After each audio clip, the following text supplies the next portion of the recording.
नमस्ते। आज के इस एक्सप्लेनर में हम सीधे एक बेहद अद्भुत और विशाल आयोजन की बात करेंगे। ये कोई छोटा-मोटा मेला नहीं है, बल्कि छत्तीसगढ़ के गरियाबंद जिले में होने वाला एक बेहद विशाल धार्मिक और सांस्कृतिक महाकुंभ है।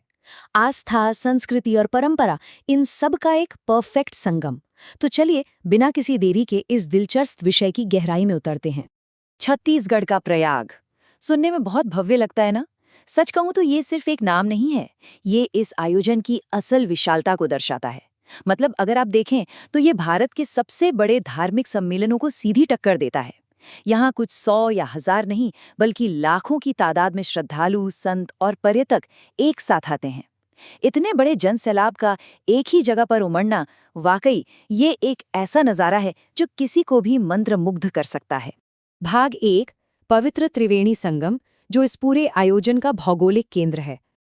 अब सवाल ये है कि इसे त्रिवेणी संगम आखिर क्यों कहा जाता है। बहुत सीधा सा कारण है, क्योंकि यहाँ 3 बेहद पवित्र नदियां आपस में मिलती हैं, महानदी, पैरी नदी और सोंढुर नदी। अब देखिए, सिर्फ इन नदियों का भौगोलिक रूप से मिलना ही खास नहीं है, बल्कि इसके पीछे की धार्मिक मान्यता बहुत ही गहरी है।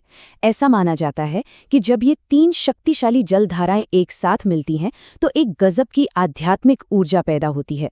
मान्यता तो ये भी है कि इस संगम में स्नान करने भर से ही पापों से मुक्ति मिल जाती है और मोक्ष का रास्ता खुल जाता है। जरा कल्पना कीजिए, चारों तरफ तेजी से बहता हुआ पानी और ठीक उन जलधाराओं के बिल्कुल बीचों बीच खड़ा एक प्राचीन अडिग मंदिर। जी हाँ, हम बात कर रहे हैं संगम के एकदम बीच में स्थित प्रसिद्ध कुलेश्वर महादेव मंदिर की। बहते पानी के बीच इसकी बनावट और इसकी मौजूदगी, ये अपने आप में एक वास्तुशिल्प का चमत्कार है। और देखा जाए तो यही मंदिर इस पूरे क्षेत्र की आध्यात्मिक ऊर्जा का सबसे बड़ा केंद्र बिंदु बन जाता है। भाग 2, उत्सव का समय, जो कि एक 15 दिनों की आध्यात्मिक यात्रा है। ये आयोजन कोई 1 या 2 दिन का नहीं है, बल्कि पूरे 15 दिनों तक चलने वाला एक विशाल आध्यात्मिक मैराथन है। इसकी शुरुआत होती है माघ पूर्णिमा के बेहद शुभ दिन से, और फिर जैसे जैसे दिन बीतते हैं, वैसे वैसे वहाँ की ऊर्जा और भक्ति का माहौल भी अपने चरम पर पहुँचने लगता है। पूरे 15 दिन चलने के बाद महाशिवरात्रि के पावन अवसर पर जाकर ये उत्सव अपने सबसे भव्य रूप में संपन्न होता है। यानी शुरुआत से लेकर अंत तक हर एक पल पूरी तरह से भक्ति में डूबा रहता है। भाग 3, ऐतिहासिक और धार्मिक महत्व, भगवान विष्णु की नगरी। अगर हम प्रशासनिक और राजनीतिक नजरिए से देखें तो इस आयोजन के नाम का इतिहास काफी दिलचस्प रहा है। साल 2019 में छत्तीसगढ़ सरकार ने इस आयोजन को राजिम माघी पुन्नी मेला का नाम दिया था, लेकिन बाद में इसे फिर से इसके सबसे ज्यादा पहचाने जाने वाले नाम यानी राजिम कल्प कुंभ के रूप में स्थापित कर दिया गया।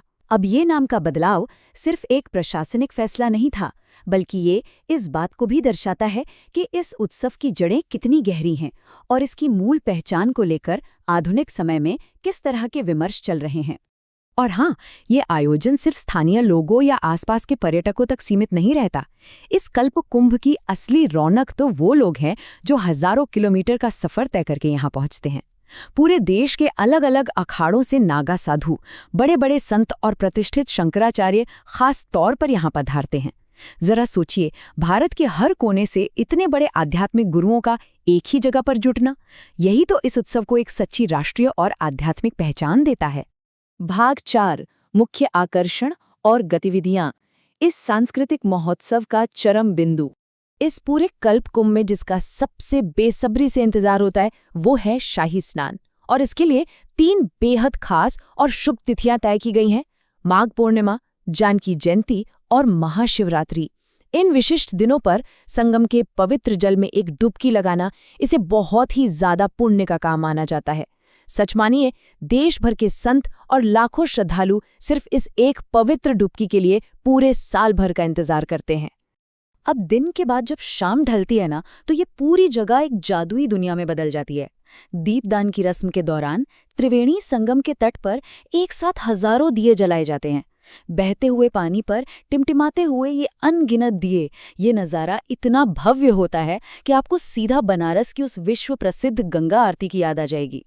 ये एक ऐसा शांत और पवित्र अनुभव है जो सीधे आत्मा की गहराइयों को छू लेता है। आध्यात्मिकता तो है ही, लेकिन यहाँ लोक कलाओं का जो रंग देखने को मिलता है वो भी कमाल का है। बड़े बड़े मंचों पर छत्तीसगढ़ की असली सांस्कृतिक धड़कन को महसूस किया जा सकता है। वहाँ पंथी नृत्य, पंडवानी नृत्य और सुआ नृत्य जैसे पारंपरिक लोक प्रदर्शन होते हैं, वो भी पूरी ऊर्जा और शानदार रंग बिरंगी वेशभूषा के साथ। जब राष्ट्रीय स्तर के कलाकार इन मंचों पर अपनी प्रस्तुति देते हैं तो ये धार्मिक कुंभ एक तरह से पूरे के पूरे सांस्कृतिक महोत्सव में बदल जाता है। और हाँ, कोई भी सांस्कृतिक अनुभव वहाँ के खाने और हस्तशिल्प के बिना तो अधूरा ही है ना? इस मेले में आपको एक से बढ़कर एक कमाल के हैंडीक्राफ्ट्स यानी हस्तशिल्प देखने को मिलेंगे, और पारंपरिक खाने की महक वो तो आपको दूर से ही अपनी तरफ खींच लेगी। गर्मा गर्म चीला, फरा और भजिया, इनके अनगिनत स्टॉल्स इस मेले का स्वाद दोगुना कर देते हैं। मतलब ये सिर्फ एक धार्मिक यात्रा नहीं रह जाती, बल्कि आपके सारे सेंसेस को जगा देने वाला एक बेहतरीन अनुभव बन जाता है। तो जैसे जैसे हमारा ये एक्सप्लेनर खत्म हो रहा है, एक बहुत बड़ा और विचारणीय सवाल हम सबके सामने आता है कि आखिर भारत की इस विशाल सांस्कृतिक विरासत में इस कल्पकुंभ का क्या स्थान है। इन क्षेत्रीय उत्सवों का इतना भव्य होना, इनकी इतनी गहरी जड़ें और लाखों लोगों को बिना किसी भेदभाव के एक साथ जोड़ना, ये सब हमें सोचने पर मजबूर कर देता है कि हमारी संस्कृति कितनी ज्यादा समृद्ध और जीवंत है। ये राजिम कल्पकुंभ सिर्फ एक इवेंट नहीं है, बल्कि ये हमारी सदियों पुरानी भारतीय परंपरा का एक धड़कता हुआ हिस्सा है।